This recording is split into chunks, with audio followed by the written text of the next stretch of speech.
The governor of Michigan used to work for George Soros. Who's the governor of Michigan? Think about it. California Governor Gavin Newsom is Nancy Pelosi's nephew. Just bear me out. Keep coming with me. Adam Schiff's sister is married to one of George Soros' sons. Who George Soros? He hates the United States. He wants to turn the United States on its head. He put all of these progressives in office.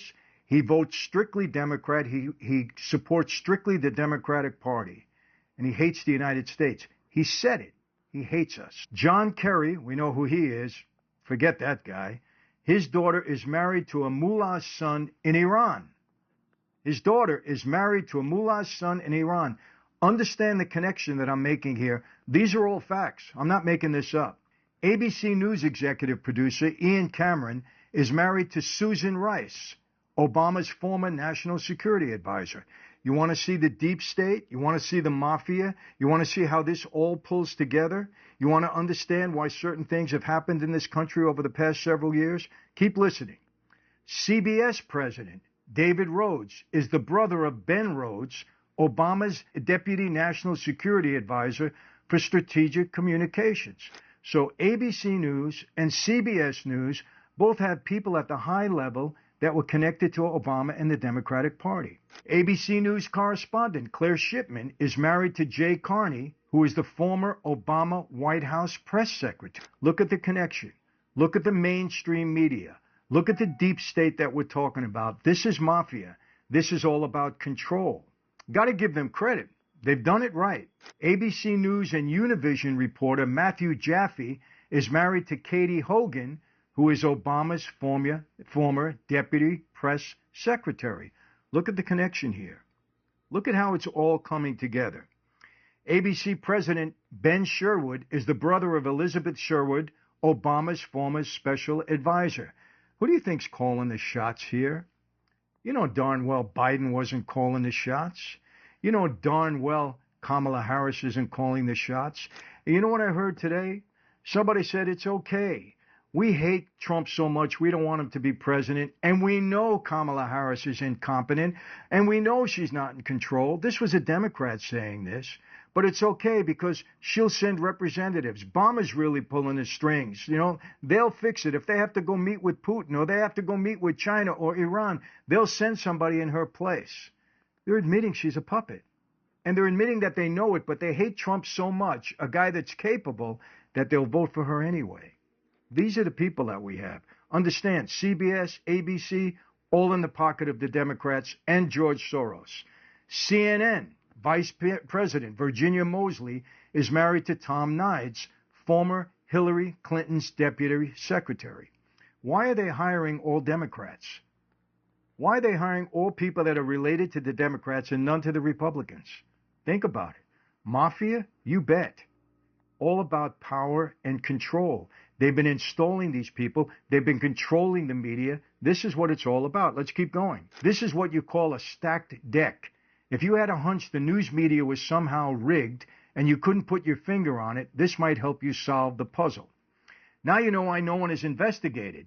They all have their hands in the cookie jar. You might remember James Comey, remember? Head of the FBI, who investigated the Clinton email scandal and the Clinton Foundation, and made the final decision to not recommend prosecution by the DOJ.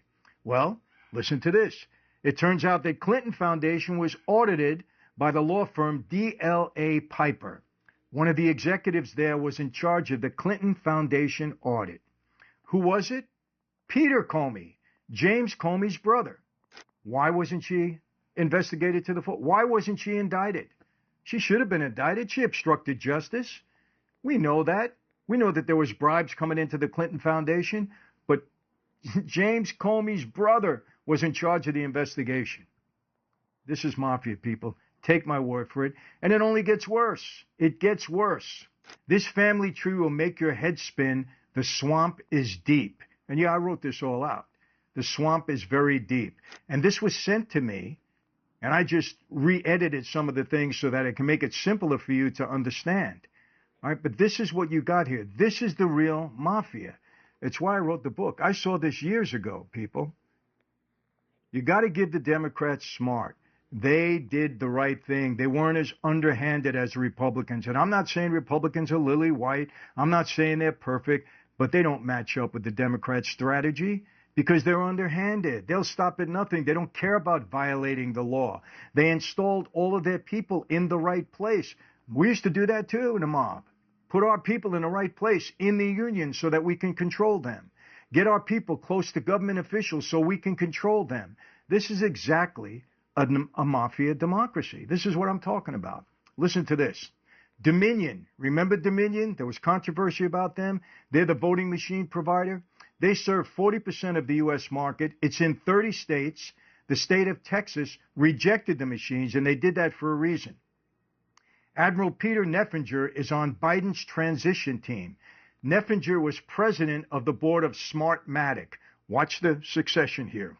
Smartmatic, another voting machine supplier, entered into an agreement with Dominion in 2009. Peter Neffenger, he was on Biden's transition team. He's part of Smartmatic, and now Smartmatic enters into an agreement with Dominion in 2009.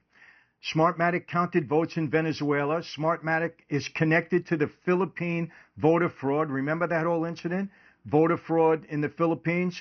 Dominion, Smartmatic. Smartmatic is run by Lord Mark Malloch Brown, who works for George Soros.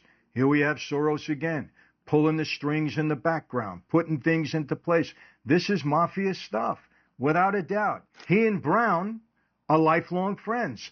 George Soros and the guy who operates Smartmatic, Mark Malloch Brown, are lifelong friends. Brown chairs the board of a number of nonprofit board foundations, including the Open Society Foundation. Brown chairs the Center for Global Development. Open Society, of course, is owned by who? George Soros. Look at the connection here. Look at the connection with the media. Look at the connection now with these voting machines where we had controversy. Remember Trump complaining, people complaining in Arizona that the Dominion, there was something wrong there? Who controls this? Listen closely. Smartmatic partnered with DLA Piper Global. Douglas C. Emhoff, who is that? The husband of Kamala Harris, works at DLA Piper Global. So now you got a connection to Kamala Harris with the voting machines. Douglas C. Emhoff, of course, Kamala Harris's husband. Guess who owns Dominion? Blum Capital Partners. Guess who is on the board for the company? Richard Blum. Guess who Richard Blum is? Dianne Feinstein's husband. Do you see how this all ties together to the Democrats, all the progressives? You have people in government in the Democratic Party that were controlling the outcome of Hillary Clinton and other things. And now you have the voting machines, Dominion, that services 40% of the country, is all tied up with the Democrats. And we have controversy about all of these things. Richard Blum is Dianne Feinstein's husband. Nancy Pelosi's husband is also a major investor in the company. Nancy Pelosi, she despises Donald Trump. Despises him. Her husband is on the board, controlling Dominion. An aide to Nancy Pelosi, Nadim El-Shami, was hired by Dominion Voting Systems. Well, it was an aide to Nancy Pelosi. They're not hiring Republicans. They're not hiring people close to Trump. They're hiring all Democrats. This is mafia stuff. It's all about control. And look at the control that they are having now. And it goes on and on. Dominion voting system is listed on the Clinton Foundation website. Dominion voting is listed as a $25,000 to $50,000 donor to the Clinton Foundation in 2014 by the Washington Post. I mean, it goes on and on and on. You must remember the Feinstein, Kavanaugh, Soros connections to understand this next information. Deborah Katz, who was Christine Ford's lawyer, remember? She was the one that made the allegations against Kaufman. Remember that. She worked for George Soros at the Open Society Foundation. Her lawyer, Christine Ford's lawyer, the one that made the whole stink and falsely accused Kavanaugh, okay, her lawyer worked for George Soros. Kamala Harris, listen to this, did not prosecute One West Bank for their fraud when she had the authority to do so, and Soros owned One West Bank. Do you see how this is all tying together? I can go on and on and on. But now you know why a woman who placed seventh, she placed seventh in her own state when running for vice president, is now the vice president and now the Democrats' nominee for president after overthrowing Joe Biden. But these same people who are all corrupt will tell you Trump is the problem. He's the liar, he's the felon, and that he's a threat to democracy, and mean tweets have upset you,